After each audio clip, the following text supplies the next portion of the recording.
Welcome back to Martins and More. My name's Maury Rutch. And I'm Spoon Phillips. And today's episode is brought to you by our Patreon members.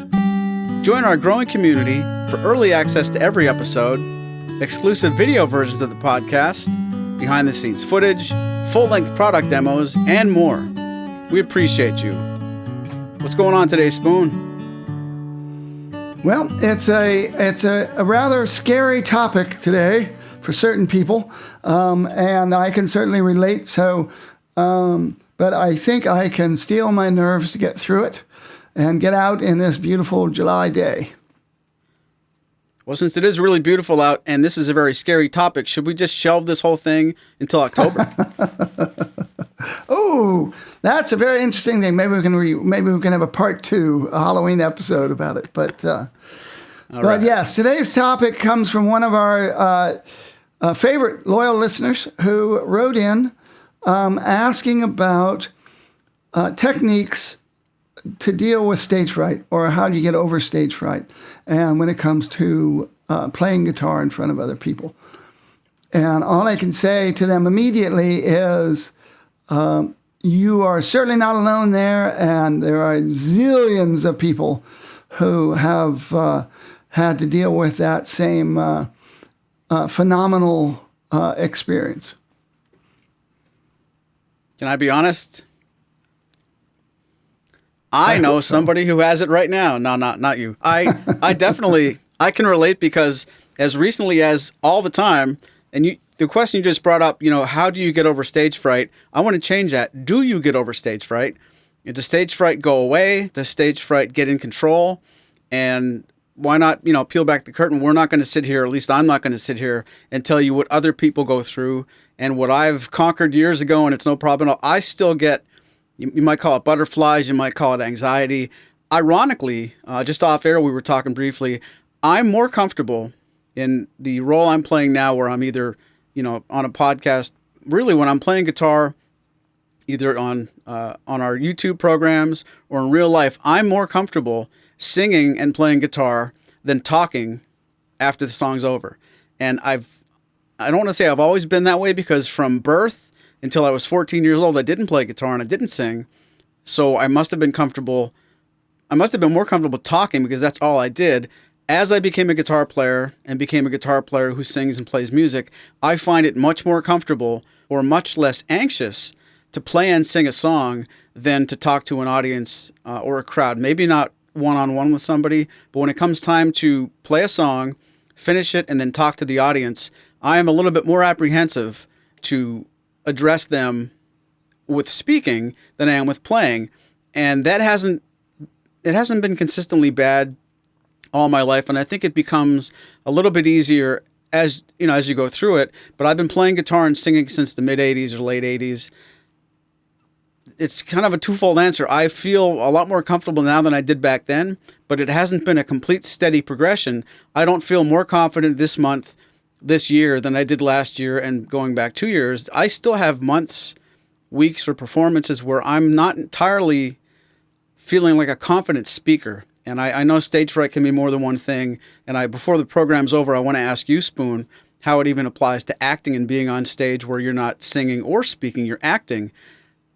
Being the subject that people are looking at and having to talk to them, address them, or sing to them, I would say you begin to control it more than you get over it. And I'd love to hear if you have an example of the opposite, but I'm not sure it's something that ever gets turned off.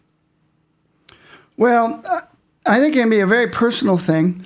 I think that just about anybody can tell you, anybody that's a full-time or professional performer, they can tell you that it's a natural occurrence, and it's really something.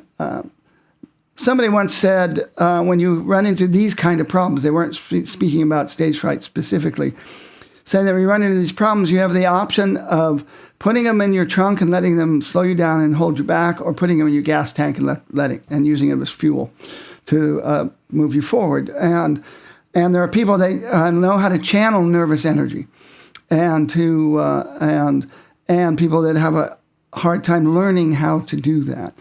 Now, there's multiple kinds of stage fright. There's multiple things going on when it comes to what people call stage fright. So that can make different experiences unique to the time and place and unique to the person. But for the most part, we're going to focus mainly on people picking up their guitar and playing a song and singing in front of people. And I used to call it hiding behind the guitar when I was younger. That for some reason I had an easier time playing my guitar, standing up in front of a bunch of strangers than I did doing what you talked about, the public speaking. And I actually, I was like on the speech team in high school and went to speech tournaments and those sorts of things. So sometimes it would strike and sometimes it wouldn't.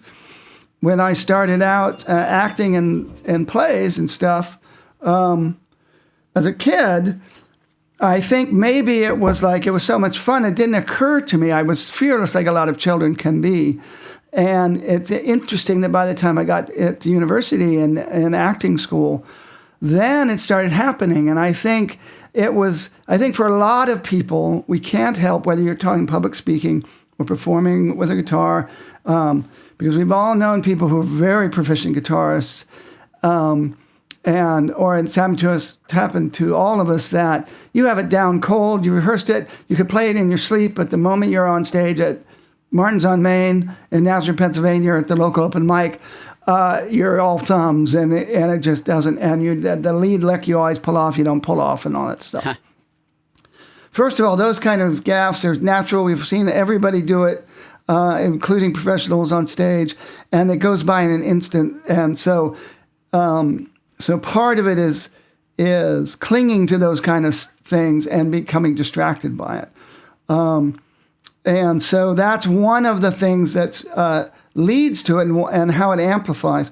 Because there are people, and I was one of them, that at times had suffered full-blown panic attack symptoms on stage in front of an audience. And that's one of the reasons I shifted into directing from acting, because I learned, first of all, I was not going to be the Hamlet of my generation. But I also learned that as a director, I had an actor's mind. And once I learned the difference between being an actor and being a director, I knew that I could make somebody else who would be a much better Hamlet than I was, be a much better Hamlet than they would have been without me. And so I got out of acting because I would have these out of the blue, all the way through rehearsal, loved being in rehearsal hall with actors, loved working it all out, loved connecting with the character emotionally, all that stuff. But in front of an audience, all of a sudden it would happen. So jumping ahead, I became a director, went to graduate school for directing. I was directing plays in New York City after a big production here in New York City that had a lot of actors in it, Lanford Wilson's Ballman Gilead. As a gift, as an opening night gift, an actress gave me a book called Stage Fright that was written by a psychologist about stage fright.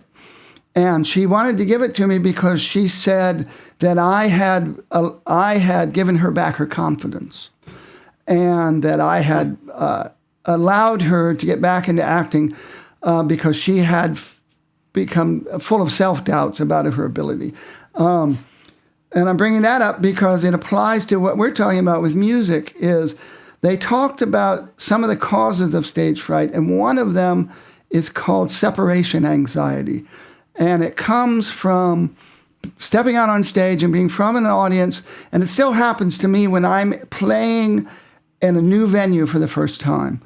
And so the lights are different, and the sound that you hear when you're on stage is different, and all of these things are going on, all the environmental stimulus is pouring in, and that stimuli bombards your brain, and it just distracts you, and that makes you make that first flub. And then you step outside of yourself because you're paying more attention to the flub that happened than what you're supposed to be doing next. And then that stuff can steamroll. And it's a much bigger deal to you than it is to anybody else. Every person out in that audience is there to have a good time and enjoy what you're doing, and they want to see you succeed. Nobody's out there just looking for you to screw up something and say, Maury screwed up, isn't that funny? and so we are our own worst critics when it comes to those sorts of things, and that's part of it. Another part of it is more personal and not we're dignified people, and nobody wants to make a fool of themselves, but they particularly don't want to make a fool of themselves in front of people that they like and whose opinion matters to them. And so that's how people, even at a cocktail party or sitting around in somebody's living room when it's suddenly time to perform, how they can get the jitters and their voice will start to quiver. And we're talking about people who stand in pulpits and give sermons and stand in front of juries and give closing statements and all of that.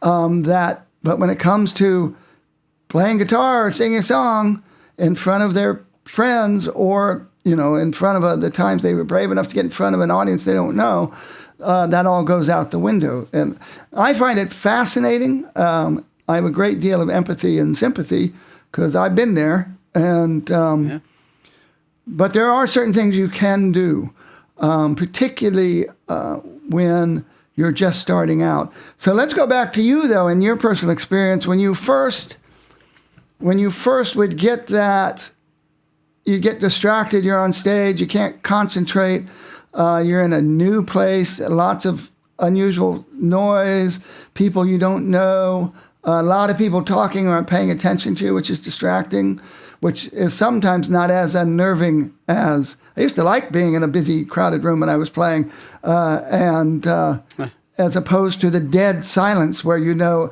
everybody's sitting there watching every move you make. There's a sense of empowerment about that. It can be enjoyable, but at the same time, it can be daunting if you're not used to it.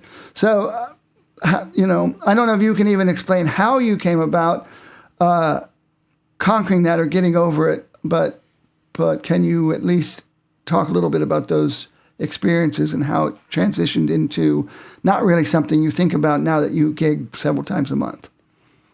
I can, and I want to put a little bit of that on its ear. You mentioned about, how it's even more, and I don't put words in your mouth, but I think you said it could be even more nerve-wracking in front of a lot of people you don't know. Those of you watching the YouTube version of this podcast, let me know in the comments, are you more intimidated or anxious around people you don't know or people you know? I don't necessarily feel like it's an advantage to know that everybody in the audience knows you. And there are times I'll play a gig locally and then see somebody that was there a few days later. I don't know if I like that. I don't know if I want to be under the microscope the next day too, because I would see people, oh, you sounded really good. Okay, if I remember, I wonder if they're there for that one song that I totally murdered. Yeah. And then you think about it, and then your mind can be dumb enough to think, They saw that song and they said I sound good. They must have been polite. And then you can start really playing games with your mind. Like, was he just saying that because you have to say that? You bump into somebody at the gas station. What are you going to say? It didn't sound good. And if you're insecure, whether it's a lifelong thing, a mood thing, maybe you're insecure today but not tomorrow. When somebody sees you in the audience, if you feel like you did a really great job versus an okay job, there might be something to think like, I'm never going to see that person again. If we would play a new place, I think my gut reaction would say, I want that to be the case, because you have two things can happen. You could really make a great impression, and then they're going to, leave the venue thinking that band was really good. Or if they saw a stinker, that's like, Spoon said, that's like a fleeting thing. If you make a flub, it's over as fast as it happened, unless they were like everyone else at the bar with their phones and YouTube, and a lot of things that you do are very visible a lot later. I think my opinion is if they know you in the audience, that's a little harder to get over the stage fright bug. And when I say it that way, I'm being very sincere. I've been playing, a long time, since the mid 80s at least. And I know I've become more comfortable over time, but that does not excuse or remove the opportunity for any day, whether it's tonight, we're going to play in Jim Thorpe. I won't tell you that I'm going to leave this podcast, leave work, and go into a gig in 2024 with no opportunity to be anxious. I mean, I'm not going to be nervous per se, but I won't start at 7 o'clock and finish at 10 with no opportunity to feel like it can happen at any minute. I'm in a lucky spot tonight because it's a 4-piece band, and whether I know it or not, I put it in my mind, everybody's watching those three guys. Nobody's watching me. And the times that it might flip where they did watch me for that part, I don't feel like I have to get everything right. I just have to get the most important things right more often than not, because I bet when I do the things I'm most proud of, that is when people are watching the other three, and that can be the reverse of psyching yourself out. It can really calm me down if I think they're watching Tim. If you have a guitar player that plays like him and you're doing something and you want to really wear your heart on your sleeve and be very, very confident, don't expect everybody's paying close attention to you anyway. Well, that's certainly the case in the band situation. But here we are, two people who have performed in front of crowds large and small for decades, and we're still talking about screwing up and having nervous energy and all that stuff. That might be daunting then to somebody who's just trying to get out and play songs in front of people, to think that because that's part of it too.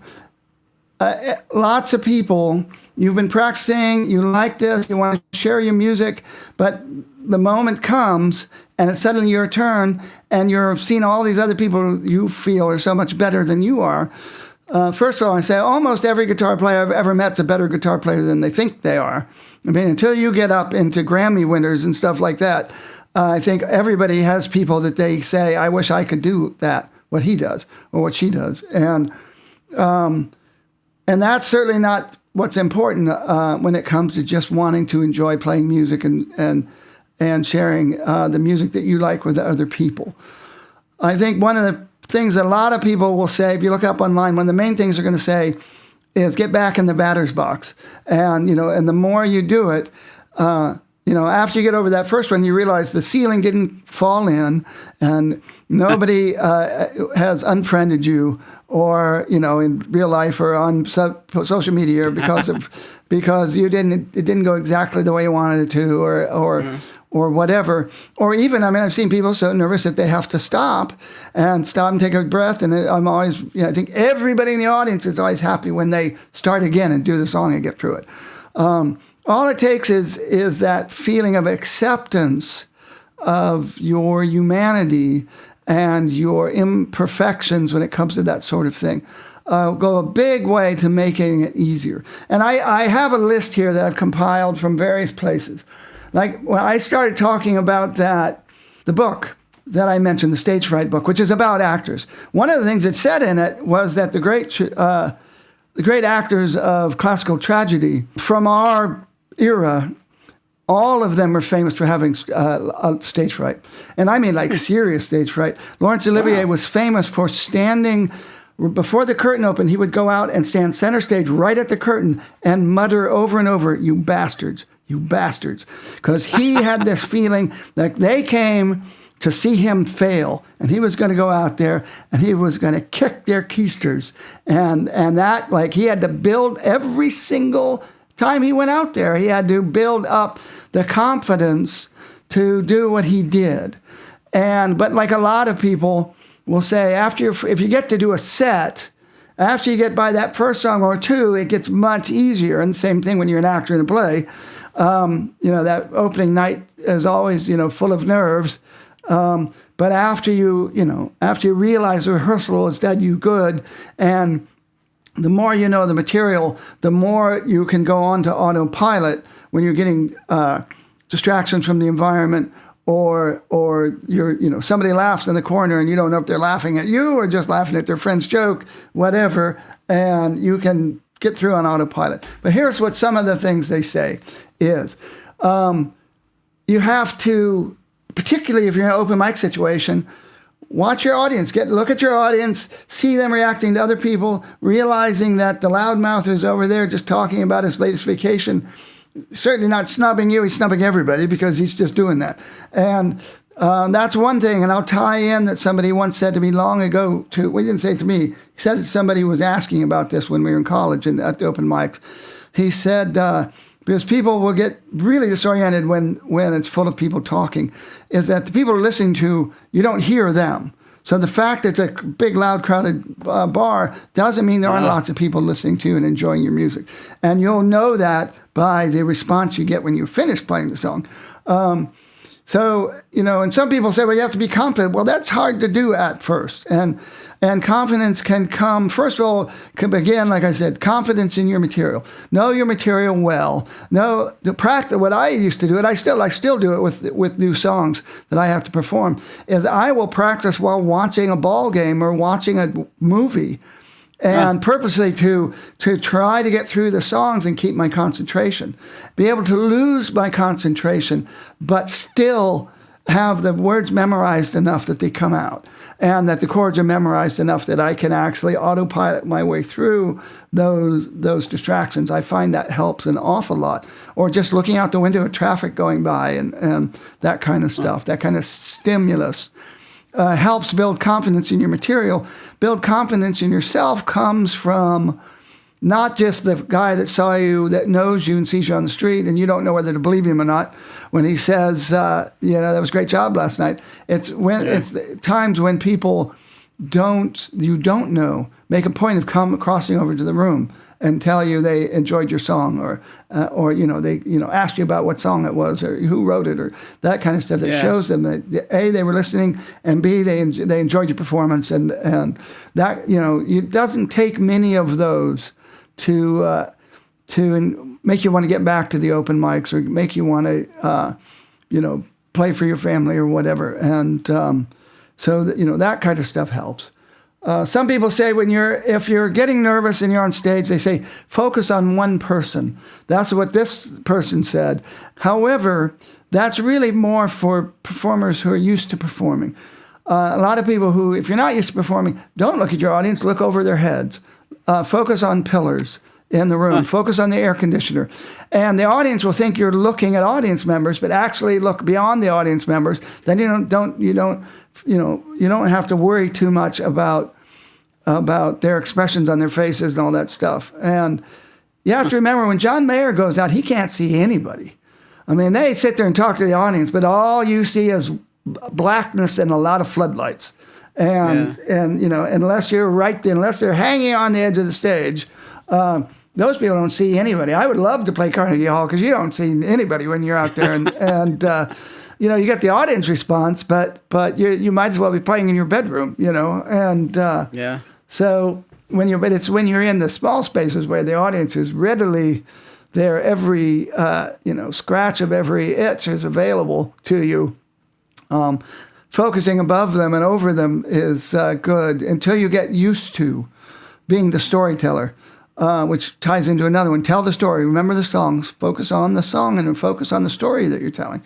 And because most of the time we're singing, most songs are love songs in one way or another. So you're usually singing to somebody who's either not real or not really there. And if you can focus on that and focus on who you're telling the story to, other songs you do, and it's fun to sometimes make eye contact with the audience and another person if you're singing those kind of folk song stories where you can share this with your crowd.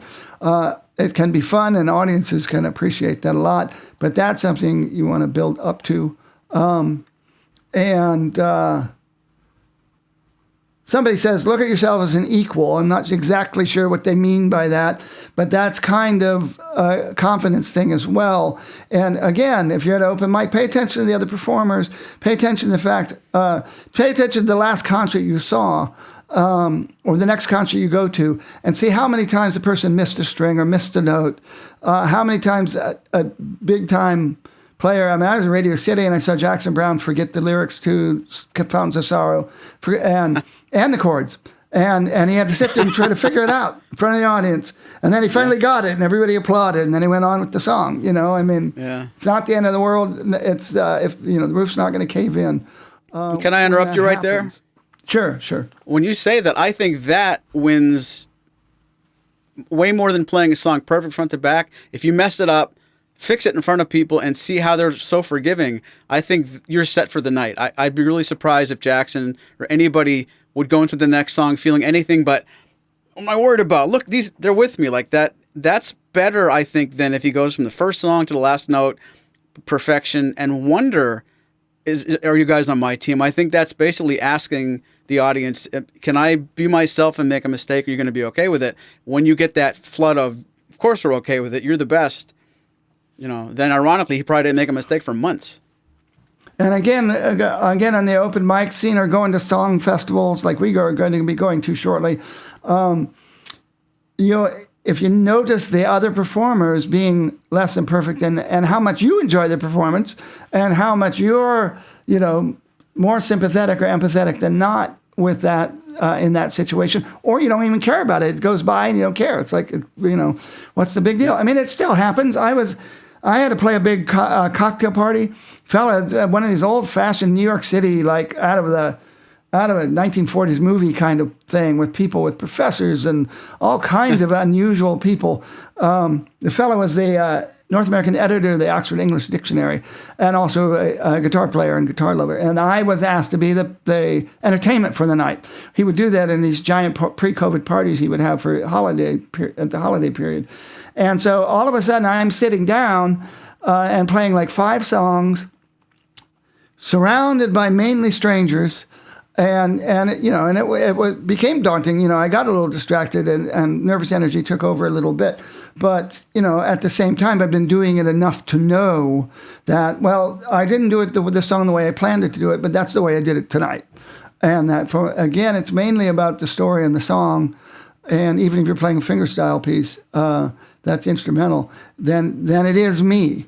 So it's not, it's not about me as much as it is the performance and the song. So I'm not that worried about it. Here's one that everybody always says: practice deep breathing. It really helps if you use the old techniques that they say to go to sleep, where you breathe in slowly for 8 beats. When your heart's going boom, boom, boom, boom, boom, 8 can go by really fast. So you want to try to do it kind of slower than your heartbeat. Like when I'm with you. 8 heartbeats, but breathe in for 8 through your nose and breathe out through your mouth for 15. If you can make it go to 15. And like when the breath's gone, just keep relaxing and keep squeezing out the last little bit of breath. And do that. You don't want to do it too many times. You don't want to hyperventilate, but you just breathe in, and when you breathe out, try to drop your shoulders and relax when it's going out, and let it kind of melt some of the tension out. That will help. It'll also help get you ready to sing, because when nervous energy is in, you're breathing shallow, and then it's hard to really breathe in long enough to get an extended note. And even I have to remember that sometimes. And again, the old acting technique, you want to try to breathe in from your lower back. You want to fill your behind up like a balloon, as they say. You're imagining it going in down there and filling that up when the diaphragm opens up. Not all chest breathing, because this is where all your nervous energy is going to be. And then when you relax, you're kind of breathing through that and getting that out of you. And that does help. As long as you don't do it too many times and breathe too fast, you don't want to get lightheaded from it. But if you can do that a few times right before you go on, it can help. And even between songs. We think we have to just keep talking, and you hear people talk, and they'll talk really fast because they're really nervous, and they don't realize they're going this fast because their heart rate's so high. And you just want them to just slow down a little bit. And if you can remember that and don't feel like you have to speak every second like I'm doing right now, but even watching people on TV, Rich Eisen, whatever, people aren't afraid to pause and take a moment and collect their thoughts and before you start your next song and think about the pace of the song. And I used to bring a little metronome with me because I need to remind myself that if that metronome looked like it was going really slow, then I knew I was talking too fast and I was playing too fast, and just slow down. That's where most flubs come from. You're playing faster than you did in your bedroom. And so you're just not used to playing, getting to the note that fast. So that's also a sign. Nobody's going to care if you slow the song down a little bit in the middle of the song. If you can visit the room first, if you can actually be there before the audience is there, that helps. I love playing the same place. I used to run an open mic here at a bar because I started doing it specifically because I really wanted to get to know that room. And it became my room. And so when you're going to the same place over and over, That'll help too. By your fourth open mic at that same venue, you're going to feel much more comfortable in the space. It'll be far less distracting. You already have the places where you like to look out over the room if you want to do that. You already know where not to look to get blinded by the light, all those little things. You'll get used to the fact you don't hear nearly as well in that environment as you do in your living room or on stage, and it's disorientating at first, unless you're lucky enough to get a monitor, which we mainly don't. You can't rehearse enough in front of the mirror or in front of the television or whatever. Let's see what some of the other ones, because some of these are a little hokey, I think, but and maybe are more designed for public speaking. Like you said, I used to get very nervous and coming out as a director and having to speak to an audience about a play before it went on. I would find myself like getting the heart palpitations and the jittery hands and stuff. And it's like, where does that come from? I have no idea. That's where you'll picture them in your underwear or whatever those sayings are. For the most part, though, you get used to the fact that these are nice people who know you're a nice person too, and they're on your side. Now we're coming up to Martin Fest. It's coming up. So just a quick anecdote. I saw somebody sing for the very first time in front of other people in the song circle at Martin Fest at the old hotel, sitting next to a Grammy winner. And of course they were nervous, and of course their voice quivered a little bit, and they closed their eyes and they got through it, but the reception they got was so encouraging and heartwarming that they I don't know if they did another song that night or not, but they were back next year and they had a whole bunch of songs, and year after year they got more and more competent. And at the very first Martin Fest where you and I met, there was a little open mic set up, and you and I were one of the only people to actually play at the open mic. We'd just get up and sing some songs, but I saw a host of people sitting there with this envy on their face of they wanted to do it and they wanted to do it and they didn't do it. And by gum, didn't most of them do it? Like the next year, within 3 years, they were showing up with a homemade CD. They were, they got the bug of liking to share their music with their friends, and then that led them start sharing their music with with strangers and stuff. Oh yeah. And I'm sure you've known people like that too that are much more confident performers than when you first started playing with them. Almost every single person that's in that situation, I don't know. Now you can't get rid of them. Like once they get over that, like this is so much fun. Like share it now. Like these, I'm one of them too, so I can say that with a straight face. But as soon as you recognize I can do it and it's fun, it's like now is it my turn again? And they go from like I remember you like last year when you couldn't be begged to come up here. And a couple of things I was thinking about while you were talking about your points. Number one, the thing about rehearsing. If you're playing a set and you're doing open mic or whatever you're doing and you're going up and playing songs for people and you've rehearsed them, you earned that opportunity not only to play comfortably. Like you can really sit there and say, wait a minute, I've played this song, this specific set now. I've worked at this. I've made sure this works dozens and dozens of times. You don't deserve to go and play in front of people and wonder, is this song going to sound okay? You know it does. So remind yourself, the whole, you got this. If you're comfortable, you deserve to feel comfortable. And the other thing is true too. If you're going to go out and play, I know friends, and I won't name them, that want to come up and do a song with us, and they'll come up and do one that we've done before, and it sounds pretty good. So they get this feeling of being confident, and they go over the cliff. Well, then I could do the one that I just worked on yesterday. And man, you can't. And it's okay, and the crowd's forgiving, but it's extremely easy to see. But you can't expect it. Yeah, you can't expect it to go very well. But and I think that's worth mentioning on this podcast. But the same strength that means you should not expect to feel uncomfortable at stuff you've got totally worked out. If you don't have it worked out, what do you think? What do you think's going to happen when you recognize the crowd's very forgiving for a song you played 95% correctly? Does that mean the next song you can play 50% correctly and both you enjoy it and they enjoy it and you enjoy the reception? Of course not, and you might get lucky, But there are times it happens to me as well. I'll play 2 or 3 songs I'm really good at.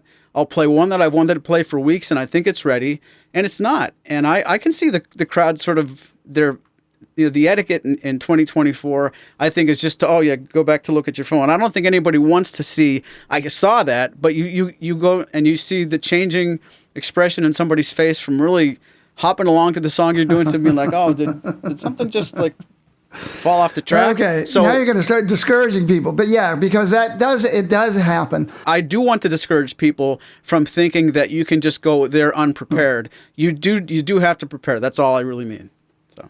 You just have to expect that it's not going to come out the way it's been coming out, because the performance energy is always different. Okay, as positive it can be. I mentioned earlier that you can put it in your gas tank and let it propel you forward. And those actors, one of the things that successful actors do, because some of them will tell you every single performance they're nervous going out. Others will say you get used to it if you're doing a bunch of performances, but that still comes from that confidence you have. I've been through this. I know the material. I know the material to the point that if I screw up, it's not a big deal. I can keep going, which is the other thing too, is to try to play through mistakes. Don't worry about mistakes. You see a zillion people. Another one like what we're talking about is a lot of people are intimidated by the fact that all of their friends are better guitar players than they are, or so they think. That they're just a simple strummer, or they're just...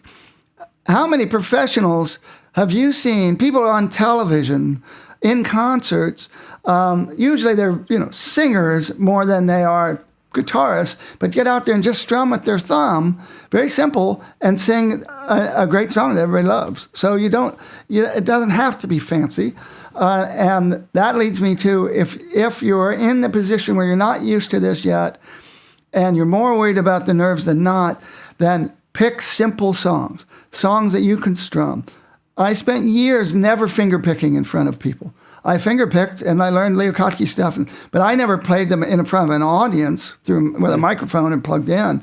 I was only a strummer for a long time. Even when I was in rock bands and stuff, I played with a pick. Until eventually there was a couple songs I could do, and there were a couple more songs, and then I started writing songs that were finger-picking songs and performing, and still to this day, my Chinatown, which is the song that I get requested more than any other. When I play with a band, I have a big long break in it that like a penny whistle and a mandolin and stuff are doing playing the melodies, but sometimes I do it by myself. But usually I don't play the break. I'm not going to set myself up to play a full verse instrumental finger picking in that song. I play a very simplified one and go on with the song. More to do with knowing myself that I'm going to probably trip up. So I don't always, but it's not that big a deal. But the simpler the song, the better when it comes to your first times performing. Pick songs you really like to do, that you like to sing, that have simple strumming patterns, unless all you do is finger pick, and then pick something that very inside and out, that's very simple finger picking, and enjoy performing. And then you can start trying the without a net, as David Crosby always liked to say, the more complicated songs. Can I put you on the spot and ask you a personal question? Absolutely not. You and I we shared a text just yesterday about doing some more songs at Martin on Main this year, and you made a little joke that it wasn't perfect. If you and I sit down and play a song in front of people, and I make a slight mistake, does that A, make you worried, or B, make you feel like, he did it, I can do it too? Because I want to say something. That's a good question. I think it depends on the circumstance, actually. But no, it doesn't make me worry. I don't think it does either one. That kind of thing is, thank God it's him, not me. But because, again, that's an ego thing. And this brings up something else. Stage fright primarily, traditional classic stage fright, the panic attack kind of version stage fright, is primarily an ego trip. And it's just like fear of flying. When I read this, a psychologist wrote about this, about fear of flying, you feel you are so special and so important that you're going to be the statistic, when the odds are just so minuscule. as they like to say, you have a better chance of being killed by a cow this year than dying in a plane crash or whatever those statistics are like. It is that really helped me get over when I was a fear of flying. I had 2 really bad landing experiences. And they probably weren't that bad, but they seemed bad to me as a young person, flying. And suddenly I got fear of flying. And after I read that article, I was like, you're right. And I kind of shamed myself about that. And the next flight, I got a window seat and I looked out the window the entire time and got over it. And performing is the same thing. It's like that fear of you're going to go out there and do the Dick Van Dyke and trip on the banana peel and break your guitar and your performance is going to be so disastrous. It's an ego trip, as it is, because it's like a reverse ego trip of you're going to make sure you go out there and fail to make your predictions going to come true, that you're going to go out there and fall flat in your face. But it's still a matter of, then everybody's going to look at me and say, look, that guy, you're still going to be the center of attention. It's much better to be the center of attention by singing a nice song that people like and it makes them stop talking, listen to you, and applaud because that was a great song.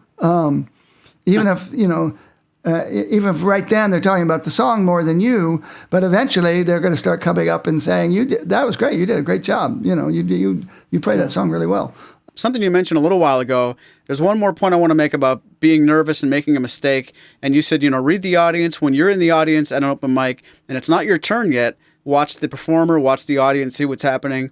And that person that's on stage before it was his turn or her turn, they were in the audience, and when they're done, they're going to go back to the audience. So everybody in the audience is going to get to be there again. If you make a mistake while you're the one playing, I guarantee you somebody who doesn't know you isn't elated at the fact that you messed up. They're like, thank God, it's okay to make a mistake. They're going to watch you make a mistake. They're going to watch you recover, and it's going to give somebody in the audience more confidence that they don't have to be perfect when they get up there.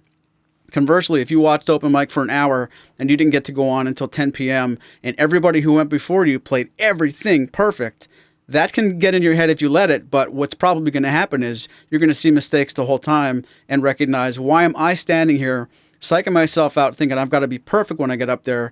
When you make your own mistake, you're showing someone else in the audience they don't have to raise an imaginary bar that far. And I know you're not going to make a mistake on purpose to be nice to someone, but your mistake is going to let someone else feel like they don't have to conquer as much.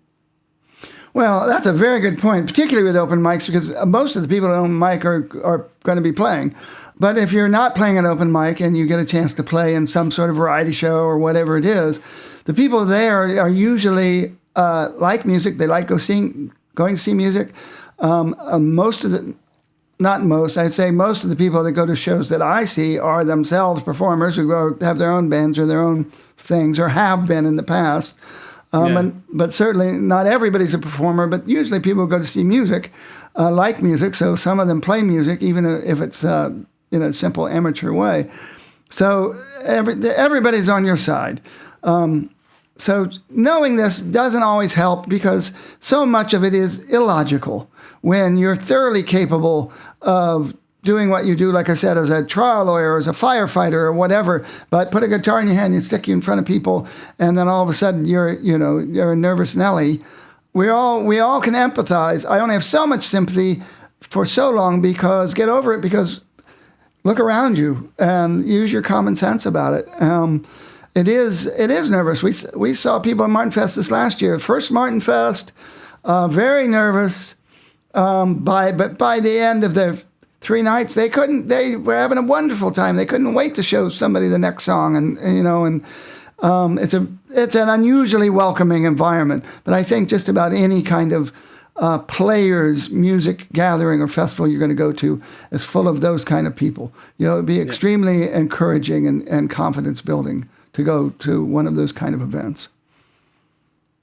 Now watch, you and I are going to make a big mistake on Martin's on Main and get laughed at. Well, yeah, that's true. We're actually playing Martin's on Main this year. It's a completely different thing. For those who don't know, the Nazareth Chamber of Commerce doesn't exist anymore. They've been absorbed into the Bethlehem, Allentown, Lehigh Valley Chamber of Commerce. So the UMGF has nothing to do with Martin's on Main performance schedule this year. We were just asked to apply like everybody else did, and only last night did I hear suddenly, I guess I'm performing after all, and I asked Maury to join me. So we'll be doing a Martins and More performance at Martin on Main.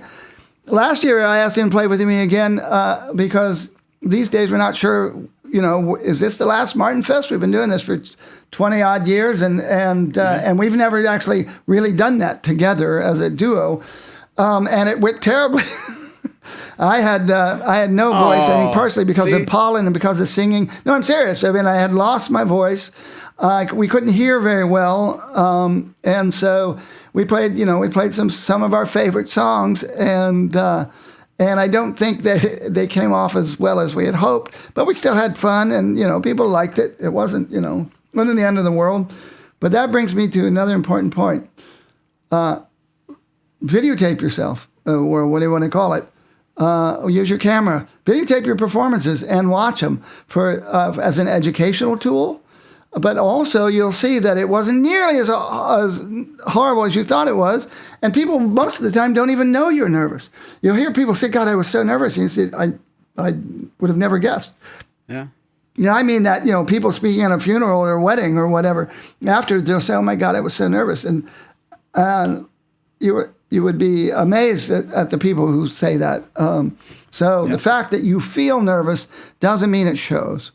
And if you videotape your performances all the way through the 80s and 90s, the moment I did it once with a band at the Living Room here in New York City in Manhattan, and I saw it and I realized, because I was playing with a bunch of guys who were real great fakers who couldn't rehearse very much, and I felt like it was a train wreck the entire time. Every song, I just like, oh my God. And I saw the video and it was fine. I really like those videos now. And, the performance was loose, but they were all good. Everybody's solos was good. It was, in the heat of the moment, it just felt disastrous. But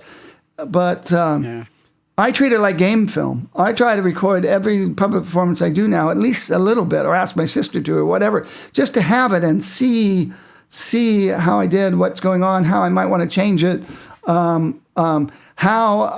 didn't mean to do that, but I think that sounds better. I'm going to start doing that from now on, all those kind of things.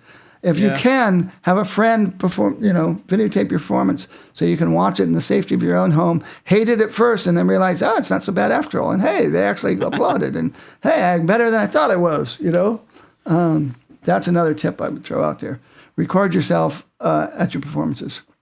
And next week, we'll talk about what to do if you watch it and it's horrible. Well, I said it's an educational tool, so. Sure. And you said it's been 20 years or more of Martin Fest. Did you mean to say that number on purpose? I did, actually, and you did pick it up. I'll just say that actually you and I met 22 years ago 2 weeks from now. 22 years ago. I know. We were both in grade school at the time. I think I was going to afternoon kindergarten, so I couldn't stay the whole day, but had to get the bus. I will make no jokes about short pants. 20 questions. 20 questions. It's time to play 20 questions, where one of us, either the smart guy, who is Maury, or the wise guy, who is Spoon, one of us is going to think up of a Martin guitar that is available for sale today out in the world, and the other gets 20 questions, try to guess what that guitar is. And I get 3, since apparently I am guessing, I get 3 questions of what model it might be that are part of the 20 questions. So, Maestro, have you settled on an instrument? I chose this last week. I am ready. Oh, you did you? Don't let that be a clue. 20 questions on the clock, and go. Is this guitar made in Nazareth, Pennsylvania? Time out. We have it backwards. It's my turn to guess. You have to think of the guitar. And this week, the wise guy, which is me, gets to think up a Martin guitar model that's available for sale, and the smart guy, which is Maury, gets to guess. Hopefully, he'll run out of questions before he gets to it. 20 questions are on the clock. Go. Is this guitar made in Nazareth, Pennsylvania? Yes. Is it a double O? Yes. Wow, you really did it. Does it have a mahogany top? No. Does it have mahogany back and sides? Yes. Is it a 0018? No.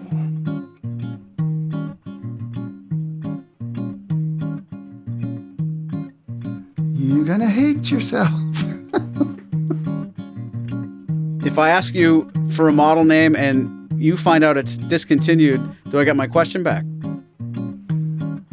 I suppose, but I think you have another question you could ask that would answer that question. Is this guitar a limited edition?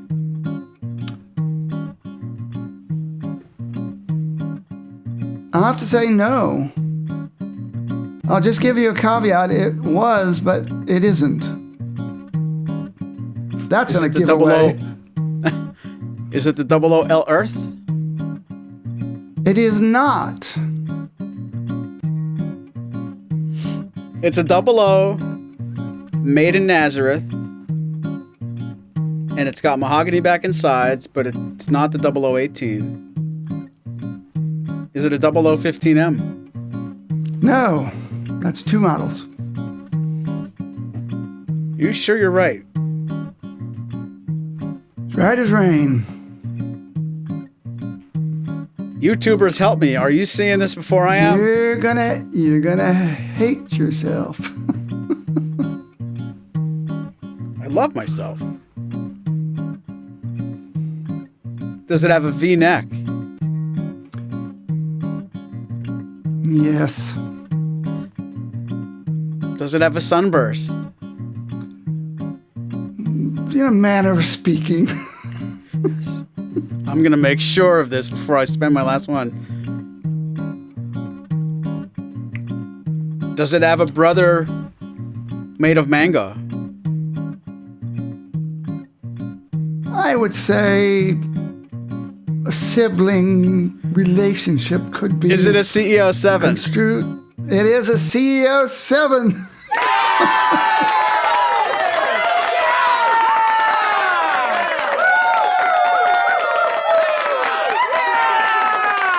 You asked me if it was a 00, and I said, yes. Wow. But you go to a 00 as the name of it. Wow. Wow. Congratulations. That was good detective work. Thank you. Yeah, I was going to do the Earth because you mentioned it this morning, so I was going to get you on that. You mentioned it this morning, but I was thinking that was made in Navajo, but I got that confused with one of the earlier Getzels. But yeah, all right. You confuse it with the 00L Nerf. Should do a Nerf guitar, Martin Nerf guitar. People would buy them. Kids could whack each other with them. Come on, it'd be fun. Well, all of you out there with the stage fright, I hope you weren't as scared as I was during that game of 20 questions. Spoon had me on the ropes, but I feel like I recovered. I feel like I was able to make a mistake, take a breath, picture him in my underwear, and everything worked out that I got, that I figured it out before 20 questions were up. I'm hoping you have a pair of Homer Simpson's boxers, but... Well, you'll never know. So I would just like to say about everything we just talked about, that feeling that's preventing you from wanting to sit down at Martin Fest and play a song rather than just sit there and watch everybody else like you might have last year or the last time you were at Martin Fest, or that feeling that makes you never want to go back to an open mic again because of how horrible that experience was. It goes away. It totally gets better. So the fact that Laurence Olivier still had stage fright doesn't mean it's that kind of debilitating, miserable experience. So yeah, it's, the fact that you get a little nervous and you forgot the words when you don't normally forget the words or whatever, and you kick yourself when you're in private, it gets better, it gets easier, it doesn't get as bad, and you do get over it. So I totally encourage you to keep at it. If anything we said today makes you wonder that you're not quite ready or not, don't let us discourage you. It's a total encouragement, and we certainly want you to walk away from this program thinking we gave you lots of reasons that you really should try it. It's so much fun, and I stand by what I said earlier. Once you get over the hump, it's going to be hard for anybody to keep you away. And it's such a great feeling leaving Martin Fest or anything like this, knowing, there's an opportunity to come back. Hopefully, anybody who comes to Martin Fest and uses that as an opportunity for their first time to play in front of people goes home. And many, many times between now and next July, you'll have opportunities to play in front of people at your local open mics or any situation like that. So if we did anything today to actually get you over the hump and go do it, I'll feel like it was an hour worth spending. And I hope you feel the same way, Spoon. If we could just make everybody who wants to sing and play, we've done our job. I agree. I don't know I know we've got several episodes in the can, so not sure when this one's going to come out. But so if you're seeing this after Martin Fest, I'm sorry you missed it. And keep your eyes peeled on the unofficial Martin Guitar Forum or on onemans.com, places like that, for next year's festival. And if by any chance we rush this one out, I encourage you, it's coming up next weekend. It's July 25th, 26th, 27th. Though some of us are coming in as early as the 24th. Some of us are staying over until Tuesday. Some people make a whole vacation of it in that area in the Lehigh Valley. So you're not that far from Gettysburg, not that far from Hershey. There's plenty of stuff to do in the area other than Martin Fest. So if you can possibly do it, check out the unofficial Martin Guitar Forum. It's in other topics. You'll find the thread about it. And we would certainly encourage you to come and try out your first song circle if you've never been there. And if this whole thing does air after Martin Fest, go to that same website, umgf.org, and find all the goodies from everybody that had all the fun. That's where all the pictures and videos and stories live. And the Spoon Martin Fest Journal of Adventure, is that what it's called? That's what I call it, yeah. So looking forward to Spoon's Martin Fest Journal of Adventure. So I'm got to get my typing fingers on and remember my compression gloves, since we play for hours and hours and hours, and I still have to do all that typing. So, well, this has been a good episode. Thank you again for the suggestion. From all of us at Martins and More, thanks for listening. Hear you later.